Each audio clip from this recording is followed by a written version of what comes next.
So looking at it for ourselves, where are we with regard to spiritual practice? Truly, where are we? The daily messages, we usually send out 5. This week we have only 3 to work with, and because of the Christmas holiday, and we continue to look at the guru. So let's look at that. The guru is someone who has attained. That's often how we look at it. We look at, some people will say, well, I need a live teacher. Well, what does that actually mean? Well, live, if you're identified with the body, means live in a body. Alive as opposed to dead. And yet really looking at, well, wait, where do you want to go in your spiritual practice? Is it to remain in the body? Is it? And if so, then that is absolutely necessary to have a person to ask questions of. Because truly you feel like those questions aren't already answered in you, and there perhaps isn't an ability to go and find those answers within one's self. To the extent that that's true, then absolutely. An alive body of a guru is absolutely necessary. So we do have to be honest about that.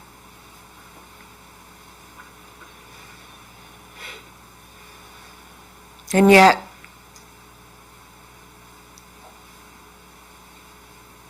Bhagavan Ramana is no longer in the body. Jesus is no longer in the body. That's really not a question that comes up for Christians very often. Well, I think I need to find a live teacher because Jesus died a long time ago. That just doesn't seem to come up for them. But it does come up for people who follow Eastern teachings. That notion of it needs to be alive in a body. So I'm going to find a live guru. And that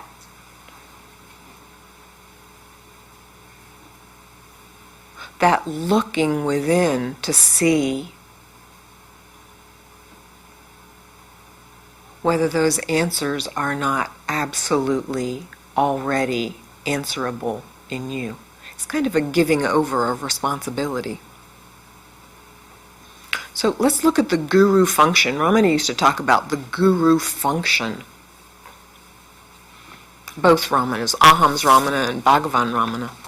The guru function, what does that actually mean? It almost sounds like it's not a real person. The guru function. So what is that? Let's begin by being together with the daily messages. This section is the guru's grace. So really looking at, is that what is meant by the guru function? Guru's grace. What is that? Grace. We hear that a lot. By the grace of God. It's commonly used. What do we really mean by that? What do we understand by grace when we hear that? So the message was sent out on Sunday.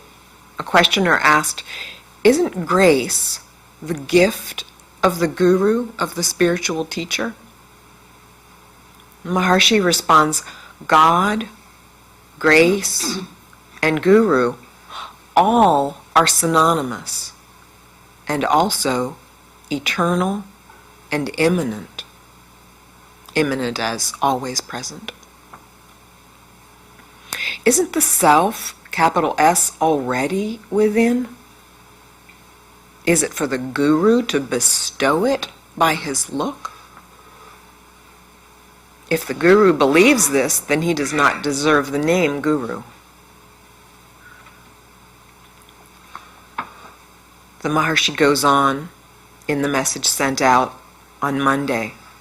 The books say that there are so many initiations Asta Diksha by hand, Sparsa Diksha by touch, mental Diksha, and so on, and that the guru, the spiritual teacher, performs some rites with fire, water, japa, or a repetition of words, and mantras. They call such fantastic performances an initiation, as if the disciple becomes ripe only after such processes.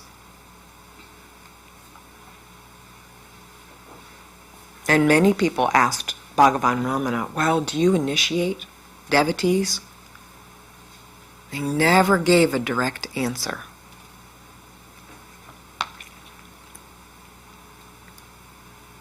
The Maharshi goes on in the message sent out on Thursday, if the individual is sought, he is nowhere to be found.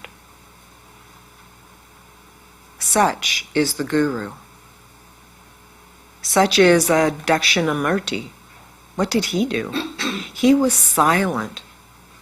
The disciples appeared before him. He maintained silence, and the disciples' doubts were dispelled, which means that they lost their individual identities. Such is the true Guru, and such is true initiation. That is jnana, knowledge of the self, and not the verbiage usually associated with it. Verbiage being lots of words. In being with this, I opened the book Ramana Maharshi and the Path of Self-Knowledge. This was written by Arthur Osborne, a direct and enlightened devotee of Bhagavan Ramana Maharshi, who stated so clearly for a Westerner, a Western mind, the teaching, the spiritual instruction of Bhagavan Ramana Maharshi, really opening it up to a large part of the world. Anyone who was English speaking was able to really grasp the teaching in a fresh way by Arthur Osborne. And because he was coming from it, you can really feel it in the words. And I just opened the book and it fell open to the chapter Upadesa, which is spiritual teaching. There's really no English word for it. So I'm just going to read parts of this and see if anybody else has anything that they would like to add, or any questions, any insights from your own spiritual practice, from your own experience and understanding of this teaching, of the teaching of self-inquiry, and really of living in silence, living from silence, not necessarily verbal silence, but silence with a capital S. That's the teaching. That's the essence of the teaching, is living from the stillness, tapping into the stillness, feeling it, realizing, it's already been there, always already there, and then living from that. So, Arthur Osborne. He says, it's surprising how secret was the Upadesa of Sri Bhagavan, that is to say, the guidance or instruction that he gave to his disciples. There's no exact translation of the word Upadesa. Although he was accessible to all alike, although questions were normally asked and answered in public, the guidance given to each disciple was nevertheless intensely direct and adapted to the disciple's character. So let's just look at that. What we read are the answers, the questions and answers that Arthur Osborne is referring to, the ones that were public. The guidance is in silence. So there were a lot of people that came to Bhagavan Ramana's ashram, asked all kinds of questions, and we've looked at many of those questions during these interlude calls. They came from all over the place, from all different teachings, and they're very useful. And we need to really look at, is that where we want to stay, or do we want to open ourselves to the guidance of silence?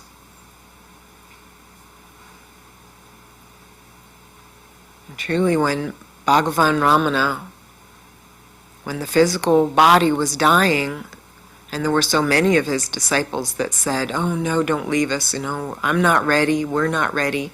And he said, "I'm not leaving, where can I go?" So for all of us who are identified with the body, there's a sense of someone leaving us when they die.